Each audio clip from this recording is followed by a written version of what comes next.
For thousands of years, human beings obeyed one instinct with almost religious certainty: continue.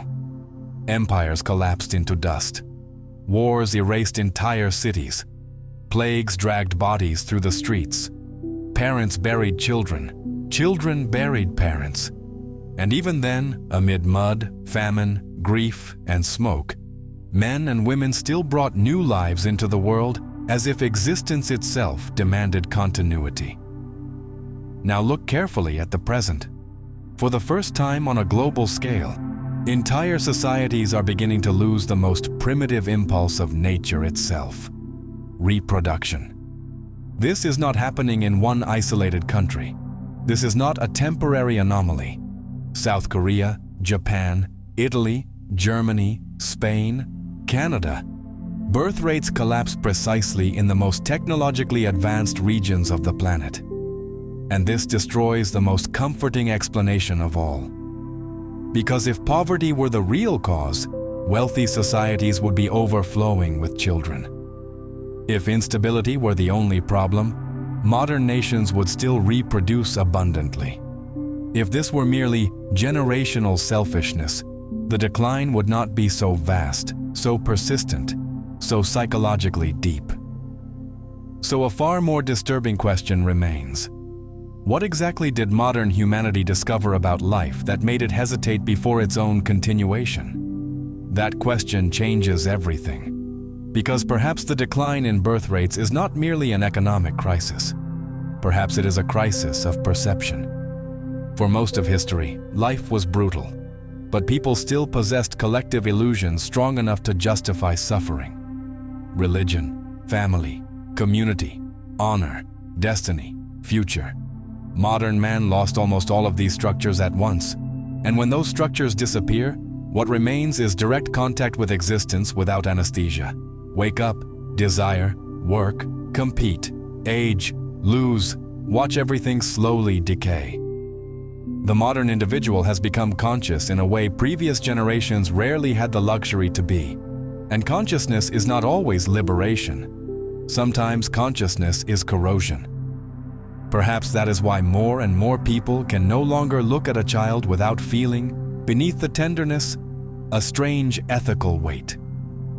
Because creating a person does not merely create joy. It creates vulnerability. It creates fear, need, attachment, loneliness, humiliation, grief, the certainty of death. The philosopher David Benatar built an entire philosophy around an unbearable observation. Every life inevitably suffers, and every birth exposes someone to harm without their consent. What makes this idea terrifying is not that it is impossible to answer.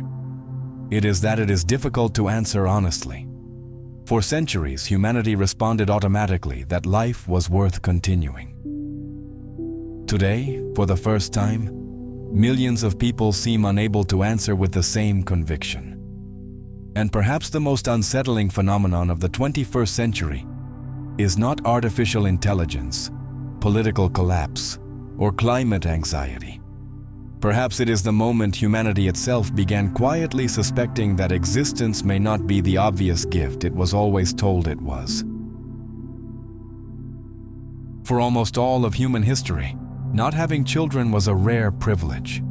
Most people never truly chose parenthood.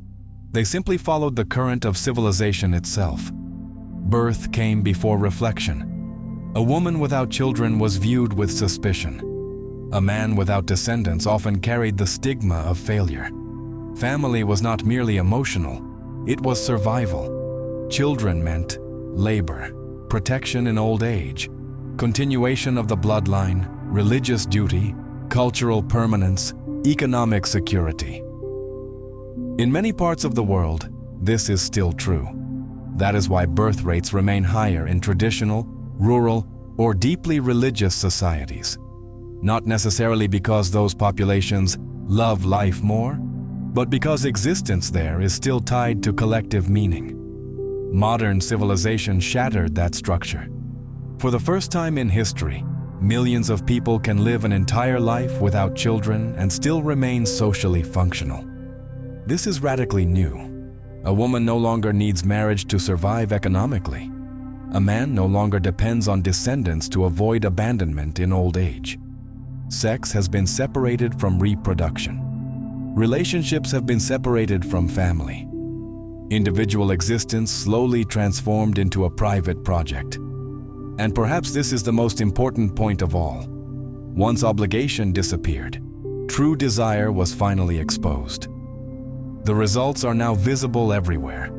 For centuries, humanity confused many things with natural instinct, religious pressure, social fear, economic dependency, lack of contraception, rigid patriarchy, absence of individual freedom. When these structures weaken, birth rates collapse almost immediately. That pattern repeated itself across dozens of completely different nations, which reveals something deeply uncomfortable.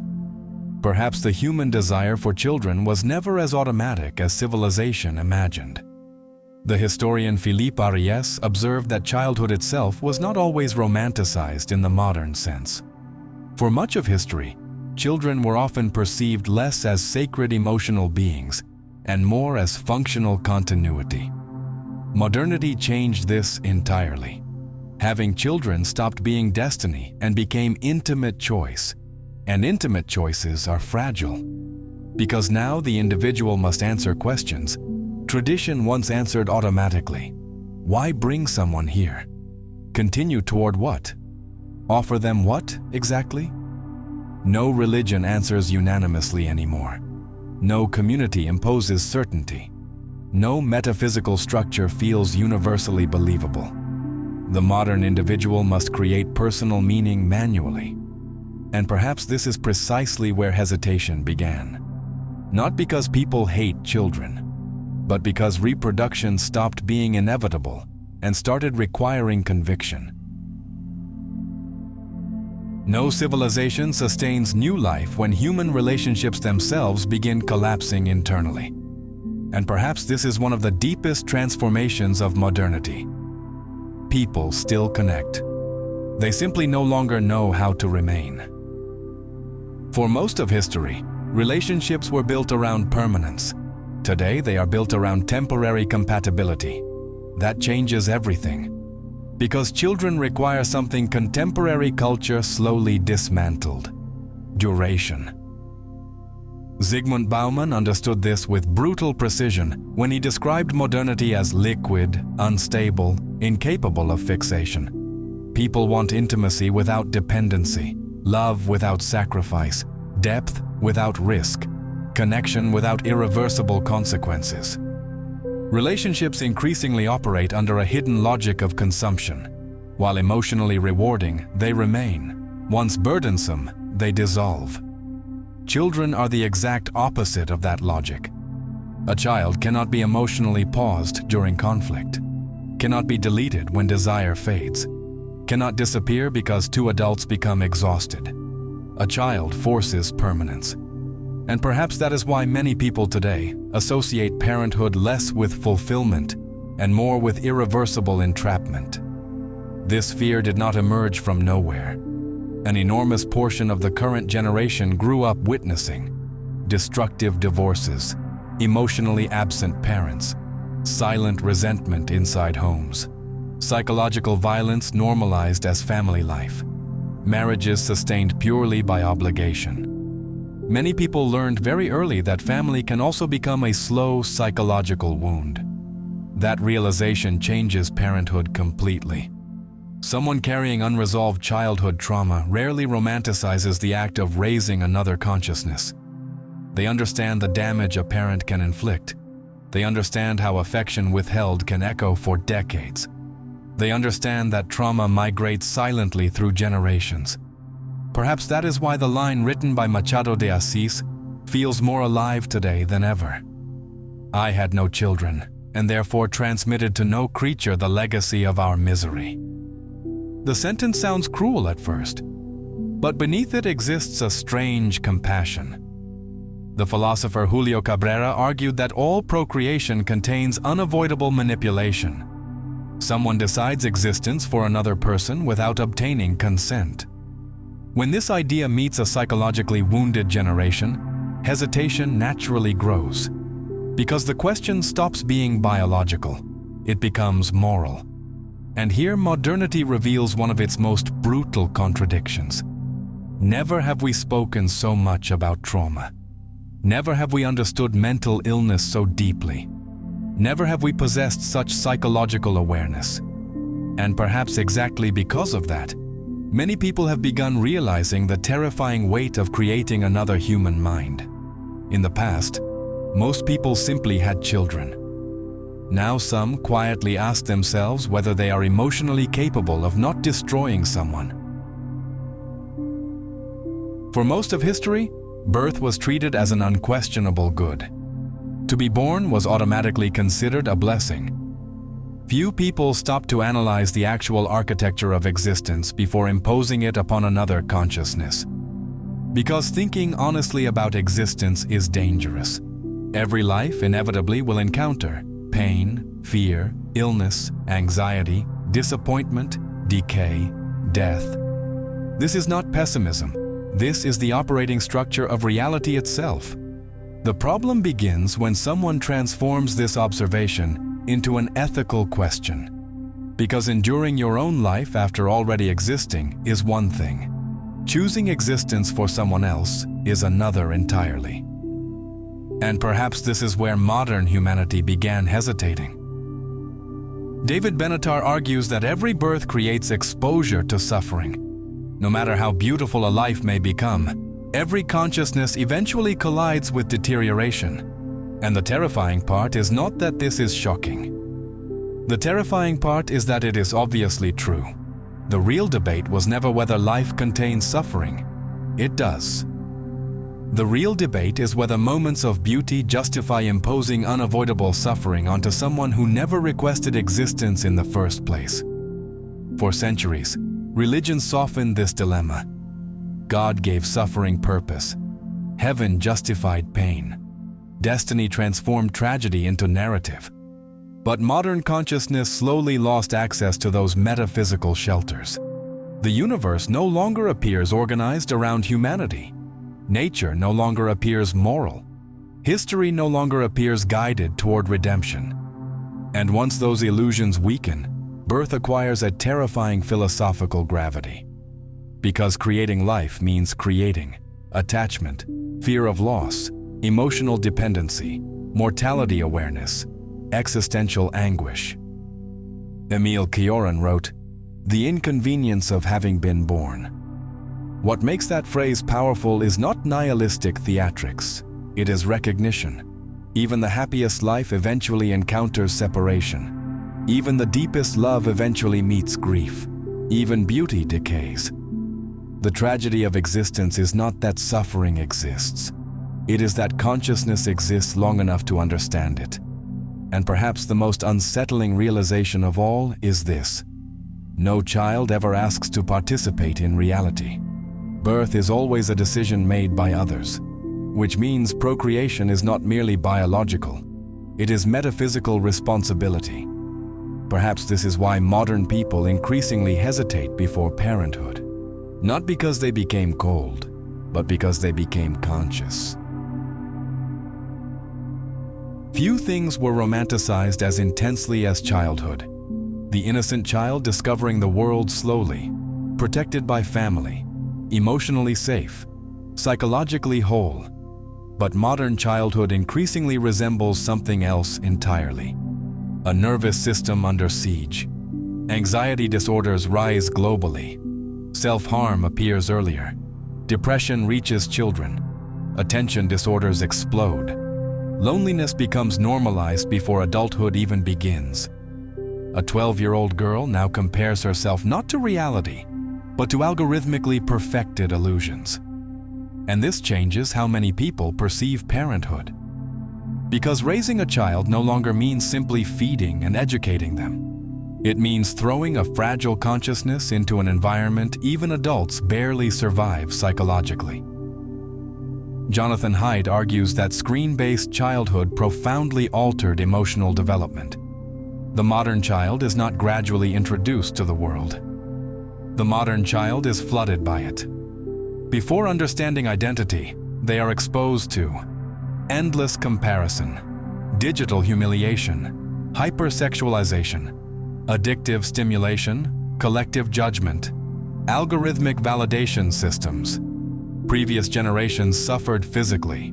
Modern generations increasingly suffer psychologically. And psychological suffering is harder to escape because it follows people internally. The terrifying part is that adults themselves no longer understand how to protect children from this environment.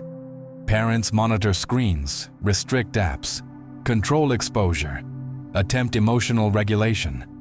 But the entire civilization moves in the opposite direction. Because the problem is no longer inside the household. It is embedded inside the architecture of contemporary society itself. Perhaps that is why so many people no longer ask, "Can I raise a child?" They ask something darker. Does this world deserve one? That question grows precisely because modern humanity understands trauma more clearly than ever before.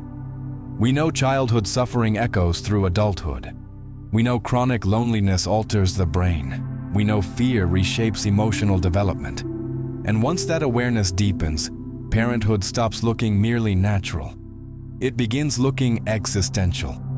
Because creating a child has always meant introducing someone to the world. The difference is that modern humanity has begun looking honestly at the world itself, and many no longer trust what they see. Civilizations do not die only when cities burn. Some die the moment they lose the intimate conviction to continue. And perhaps that is what makes declining birth rates so psychologically terrifying. Because they reveal more than demographic change. They reveal a species slowly questioning its own condition. For most of history, continuation felt obvious. The future could be brutal, yet humanity still carried instinctive faith in tomorrow. Now that certainty weakens.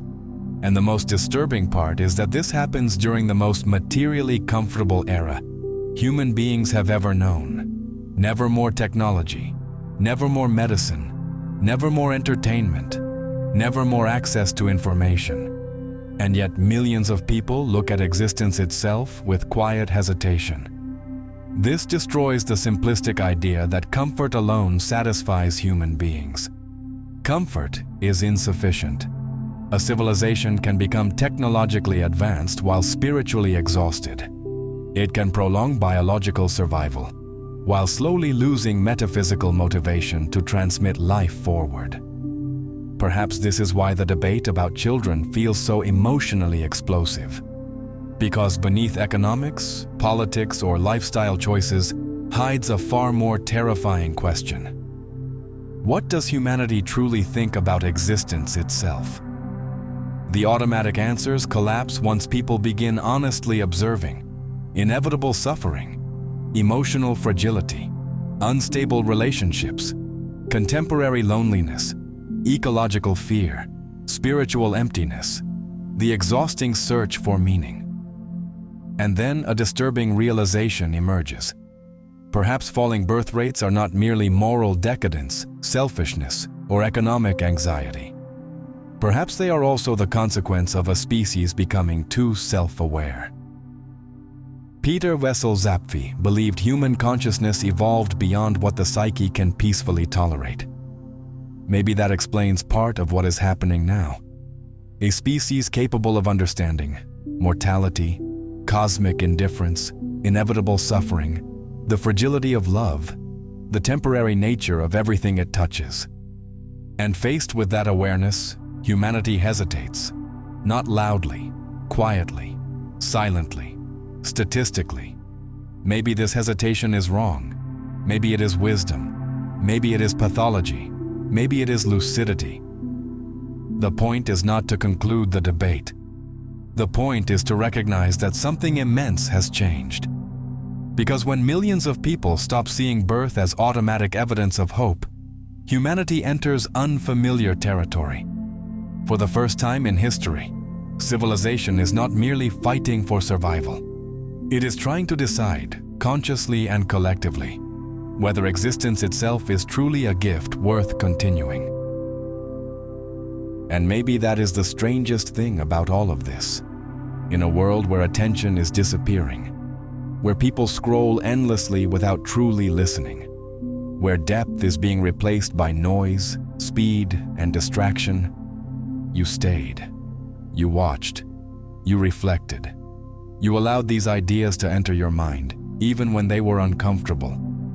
That already means more than you probably realize. Because channels like this don't survive through algorithms alone. They survive because somewhere out there are still people searching for something deeper than entertainment. People who still feel the weight of existence. People who still question reality instead of escaping from it. People who still sit alone at night wondering what all of this actually means.